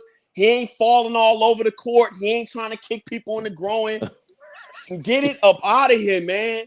Jokic is that guy. It is what it is. I know he doesn't fit what we like as a superstar or the best player. It is what it is. The guy is that guy. Get Embiid, as All Ball says, the fuck out of here with that, man. I'm tired of it, man. I love it. I'm tired of it. That's why I want Denver to win the championship this year, just to kind of put some respect on it. Because if you feel like Embiid was the MVP, that's cool. But this whole narrative, like it was supposed to be his turn when the reigning guy is still killing. Nah, bro, I can't rock with it. So shout out to Jokic, man. 40, what do you have? 47 last night, 43 40 or something. Yeah, come on, man. Knock it off. And the other guy falling down on the court. Come on, man. Oh, boy. Hold on, y'all. Hold. Breaking news. De'Aaron Fox fractured tip of left index finger in game 4. Damn, on his shooting hand? Yep. Fractured tip of left index finger. He's a lefty, yeah. But he's still going to play, though. I think he's going to tough it out. All right, yeah. They don't say nothing about him not playing. Let me see. That's tough. You got any thoughts on Minnesota avoiding the sweep, All Ball? Yes. I'm going to quote the great Charles Barkley, whether you think he's great or not. Right. A superstar should be able to get you one game. So big shout out to Ant-Man for getting one game. That's good right there. I'm big on that. If you're a superstar, and I'm never going to steal nobody's stuff because I'm not a thief, Charles Barkley said that. You're a superstar, you should be able to get one game. So that's all I got to say about that. I'm glad that young man was able to get his organization to win because he was looking real bad. So big shout out to them just for that. I'll just piggyback off that because that was my biggest thing was Ant-Man going to the basket damn near the whole third, fourth quarter. And just playing well like that. And he finally knows who A-Rod is because when A-Rod first bought the team, he's like, oh, who's that? Yeah, he said, who's that? I said, oh, shit. Yeah, man, it's crazy. I love this guy. Yeah. And, the most improved player award is up. It's Brunson versus SGA versus Markkanen. Real quick, who y'all got? Go ahead, Turbo. I think I got to go with SGA, man. As much as I would love to see Brunson win it, but I don't think nobody expected for them to do what they did this year. He definitely made a most. I mean, either two can win it, but I think I got to go with SGA on this one. Man, Zachary. I had Markkanen as my third team All NBA guy. I just thought before they decided to trade people, and they were actually at the top of the West that was because of his play along with the supporting class. And then they were like, hold on. We got a bigger plan. We got to get some of these players out. We got to sit some people down. Like, what are you doing, Markkanen? And I think if you can, Fabian, I think he averaged 26 this year or something crazy. Markkanen? Yeah, played like 77 games, 75 games. Because my computer just froze on me. I had to restart it. So I'm going to go 25.6, 50% from the field, 8.6 rebounds. Yeah, I'm going to get a slight edge to Markkanen, but all three of them, I mean. This is a tough one. This was a tough one, man. This was a tough one. But I'm going to go with Markkanen. And he jumped from 14 a game to 25. Ooh, that's what I'm saying. That's crazy. He legitimately had an all-NBA season to me. I picked him over AD because he just played more games than AD. He was just available. Now, I'm gonna throw a little monkey wrench in there. This award, is it strictly for the regular season or does it go into the playoffs? No, all these awards are supposed to be regular season all ball, No, but it's all your right, no, it's your platform. Do what you want to do. No, because I wanted to be fair. Because some of these awards, sometimes it goes into the playoffs. Now, I would take Brunson because of what he did to the Knicks. He's averaging something nice, got him in the 5th seed, and he actually got them about to go to the 2nd round. But if we want to be technical, you may have to go. Damn, I'm gonna be honest. I'm gonna have to agree with Zach. That jumper from 14 to 25, as much as SGA had a great season, marketing man was a hell of a player, and he almost doubled his point average. That's what I'm saying. Man. So if we go with improving, I'm being honest. That's crazy right there. So marketing I may have to tough. I may have to agree with Zach with that. Just imagine if he was on Cleveland still. No, he wouldn't. They don't fit. They had 3 7-footers. It looked clunky. I was watching them last year. Yeah, no, they didn't fit. That's why he averaged 16. And I was watching him. I thought it was a great trade because they had to get rid of him. Yeah. But he went from 14 to 25. So that's crazy. He started with Chicago. But Jalen Brunson went from 16 to 24 points per game. Shot pretty much. Nice. What about SGA? And SGA went from 24 to 31 points per game. I think that's my guy. SGA's been my guy. I got to ride with him. Give him an award. All their point averages went up 7+. So yeah, that's a tough award right there, man. They all deserve it. So yeah, whoever wins it, you gotta give kudos. Whoever wins it, you gotta give. Yeah. But Zach, real quick before we get this last topic. See, this is why this one is tricky, because if it's regular season, once the regular season ends, like I said, who had the better record? Who had the better record? Yeah, they team. Yeah, so.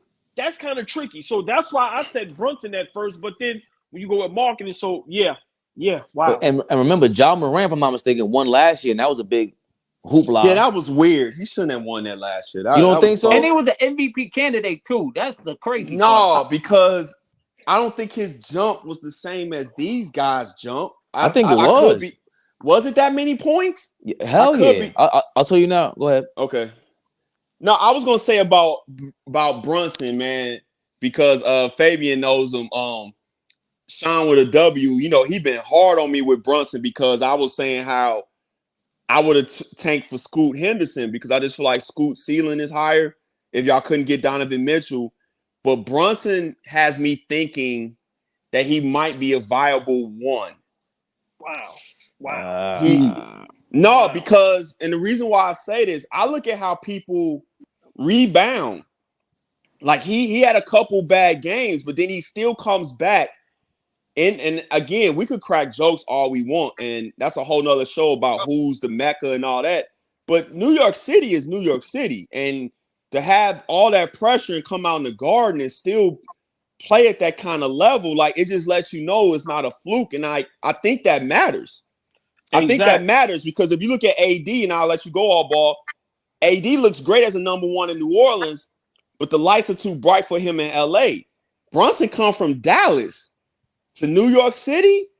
Like that matters. People want to say what they want all ball, but that matters, bro. No. Let me say this before we get out of it, because see, this is a topic now that can have us on here till tomorrow. I've been saying Brunson is the best player on the team. Some people say Randall. I'm not going to argue that. But I'm going to piggyback what you just said. This is why Brunson can be a number one. You got to think about it. He doesn't have a legit shooting guard next to him. No, he doesn't. Like, we have to really understand that. Like, so if you give him a legit shooting guard, like how you had CJ and Damian Lillard, bruh, you will see the difference. So, Zach, what you said is not too crazy. It's not far off. It's not far off. It's just, like I said, remember, before we leave, that team is not built around him yet. That's why I'm thinking all ball. Like, I think you try to, and then we don't want to jump into another topic, but that's why I think Randall is the piece, because now Brunson has shown maybe we can be a little more liberal with some of our dealings next year and move a guy like that, because now we got Brunson who's younger and who's not afraid of the moment. And it looks like he wants to be there. That's a major part That's a major part because So the Zach, fact that Randall didn't do no press, it makes you like a clown. man. That's clown stuff. Yeah. That's clown and that's selfish stuff. Y'all won, bro. What are you mad at? You That won. lacks That leadership. means I it's said all last about night. you. That means Yup. it's all I about you said at the end that of to the him day. earlier. I Yeah. did not like the bot. I did not like the body language, Turbo, was So terrible. so imagine just now to circle back around because John Morant, he went from 19 points per game to 27 last year. It was it was a major jump. Oh, wow, I yeah. mean, But yeah, but okay. but he had that third year leap. But here's why I got to take my vote back and agree with whoever said Brunson. John Morant, the Grizzlies, they finished second place last year. Let's not forget that. Yeah, they missed 10 games and they won all 10 games. Knicks didn't make the playoffs last year. We are a solid number 5, and we are currently the best team in the Eastern Conference. Jalen Brunson should get the most improved award. Clean That's sweep, fair. baby. What are we doing out here? It's true. That's fair. Yeah. It's true because what you just said right now, he has to circumvent the Randall lack of leadership. Let's be real about that. And Zach, you did hit on the that's an arguable thing, a legit number 1. Because it's tough because he's small. But these jump shots he's hitting, nah. That's a number 1 jumper right there. That's a number 1 That's what I'm type of saying. jump shot. It just means how you build your team around it from there. Right. He has the ability to do it. You just have to build the team correctly around him. We have a lot of legit number 1s in the league. Trae Young is a number 1. He's little. John Morant is a number 1. Not saying he's little. He's of course about 6'3", but I'm just saying we have small point guards that's legit number 1s in the league. So Zach, great point. That's not far fetched. Fabe, get us out of here with this last rapid fire. Oh man, I didn't put it in there. Did we see the tank KO from this past Saturday? I didn't see it live, but anytime you get hit, I saw the replay. Anytime you get hit in that liver, that kidney, yeah, that liver, baby. that area. But what I didn't like, I'm glad he got him out of there. How you gonna get knocked out and get hit in the chest and be fraternizing, trying to take selfies, want to be friends, want to get his phone number? What is with this generation, bro? My homegirl thought that she was like, "Was this fight staged?" I was like, from the looks of it, it kind of did. You know what I didn't realize? Because I love boxing. My pops was like a boxing fanatic. We all are. The Ryan Garcia kid. He's more of a YouTube guy, man. Meaning, like, a lot of his stuff go viral on YouTube. So I'm saying to myself, oh, he's not even a real boxer? No. He's a real boxer. But I'm saying, no, he's a real boxer. Let me not say that. He is. But what I'm saying is, he went viral for doing that challenge where it's like you do the fastest. Okay. So I'm gonna say this, Zach. You made a great point. This generation, man, I don't know what's going on no more. I really don't. Like can I be your friend? Can I this and then now he came out talking about he had a role, he had a mole in his team. I'm just like, yo, man, what are y'all talking about? I gotta agree with that because the guy who's known as the greatest of all time is Muhammad Ali. But even he knew it was a show because him and Joe Frazier, God bless the dead, they both knew that it was a show. They were buddies in a limo. He would borrow money from Joe Frazier and everything right during the fight. But Joe Frazier knew this is the greatest promoter of any sport right here. Muhammad Ali wasn't going to go out of the limo and start giving a pound to Joe Frazier. He knew it was a show. The show must go on. So I didn't realize that what you guys were saying would affect it that way, and it would affect the casual fan that way. Like you still got to sell the part 2. How you going to sell part 2 now? There's no chance. Before we get out of here, man. Sports right now in like a lot of sports, even with football. I don't watch baseball too much. I watch baseball when it's like the playoffs. Yeah, me World too. Series. Yeah, I love it me too. I love it at that time. But Zach just made a good point. I don't know if these guys want to be great no more. I don't know if it's just for the show. I really I can't tell no more. Yep. Like what Dylan Brooks did.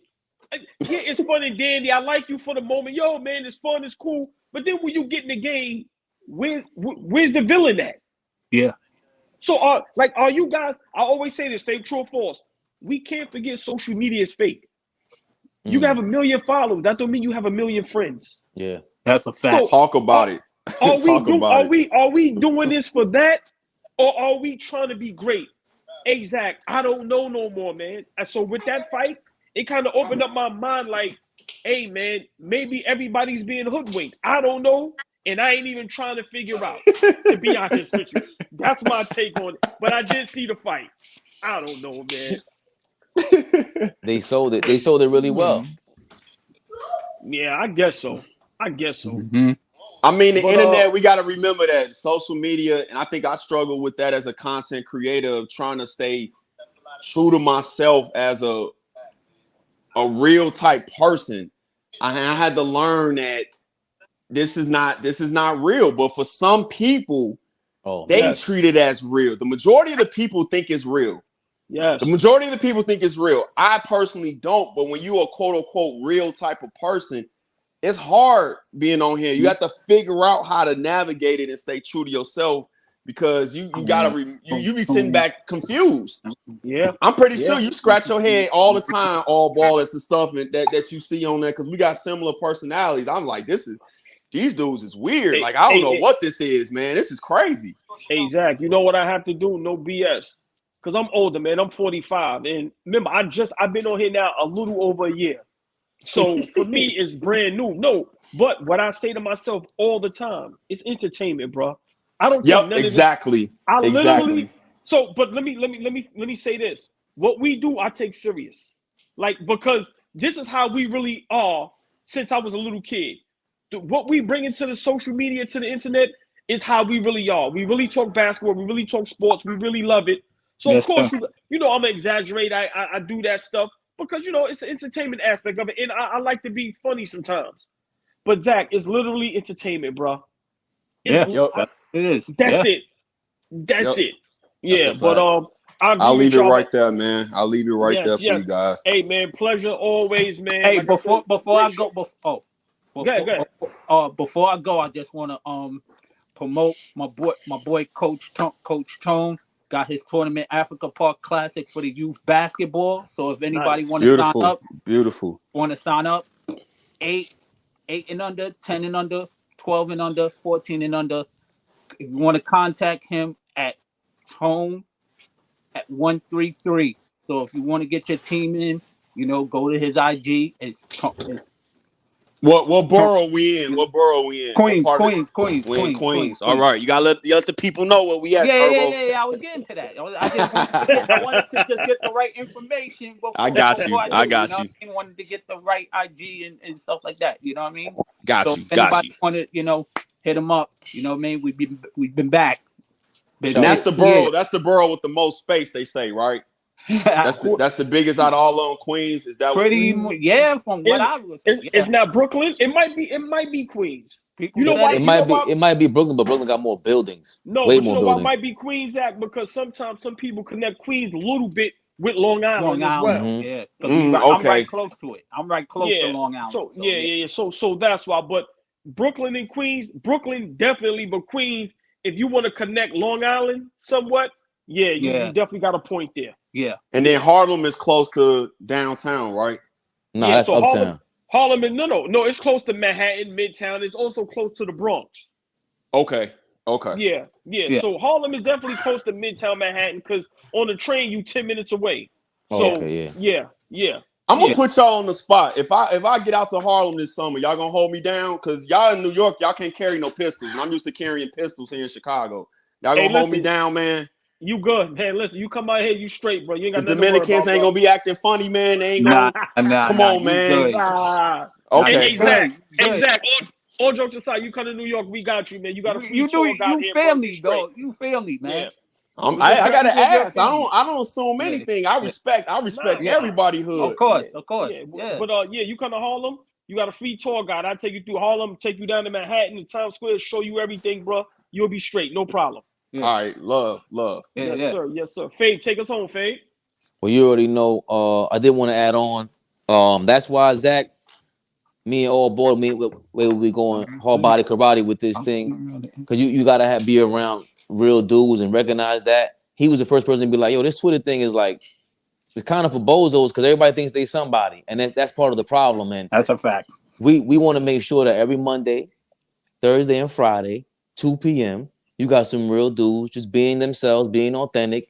You can put on a character if you want to, But make sure you just tune in Monday, Thursday, Friday, 2 p.m. Don't take yourself too seriously. Tuesdays and Nick Talk Tuesdays. I'm gonna send y'all the flyer. I'm gonna send y'all the flyers. Right? Okay. I'm gonna send y'all the flyers. I'll send y'all the DM. Because Fabian, you saw how I was sometimes in Twitter Spaces. It wasn't the best representation of myself, oh my man. God. Listen. That's what I'm saying.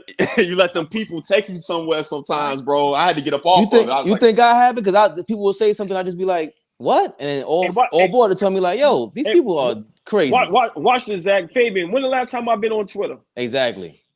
I don't even know. I haven't been in Spaces at all in almost a year. I was on last night laughing at. Yo, Zach, I was just on last night laughing at these dudes talking about when the Los Angeles Lakers fans come at me, I'm like, yo, what are you worried about? Like in real life, if you a fan, that's what we do. We argue, we talk shit, bro. Listen, this is my saying. I've been saying this, and of course everybody knows this, but I live by this. It's only our opinions. You're not a professional till you get paid for it. That's a fact. So all of us, as smart as we want to be and have fun, this and that, nobody is better than nobody. Nobody should feel they should be able to disrespect nobody or be better than someone because they got 10,000 followers and I got 10 followers. So that's why I love this platform. And when I say this, I mean it's all of ours. It's not mine, it's not Fave's, it's everybody's, that we all respect each other. Nobody looks at numbers. No. You know what I'm saying? We may get it helps crazy, but we care about quality. No. See, that's the problem. The numbers, we can say the numbers may help to somebody that cares about numbers. I care about the content. I care about the dialogue. I care about what we doing right here. You can have a platform with 100,000 followers, but you have no engagement. Exactly. I care about the engagement. Or you have no sponsorships. Exactly. I mean, I don't throw my sponsorships in people's faces, and there's some people that got way more followers than me. It don't have no sponsorships. Exactly. Listen, I always say this: if I have one person tuning in, I did my job. That's how I always look at it. That's how I always look at it. Love it. That was we're gonna get out here on that note, Turbo. That was a great saying. Because once again, we do this for the love. And I stay away from the negative, the nonsense, like I said, because everybody think they're journalists. And on that Twitter space, you can have that. I can't get on it. So on that note, Turbo, I think, trust me, AllBall say all the time, we thank the Lord. We're very grateful about having more than one person on here tuning in. Y'all making more than one all the time. So this is amazing. And again, Monday, Thursday, Fridays, we back same bad time, bad channel, 2 o'clock. Tuesday. I learned from you guys, man. I learned from you guys. No matter how old, no matter who's the oldest or the youngest, I learned from everybody. No matter whether you're younger than me or you older than me. So I salute both of y'all, man. So every Monday, Monday, Thursday, Friday, 2 p.m. Tomorrow, Knicks Talk Tuesdays, but we're gonna switch it up. There'll be more playoff talk tomorrow. Same bad time, same bad channel tomorrow, y'all. Appreciate y'all tuning in.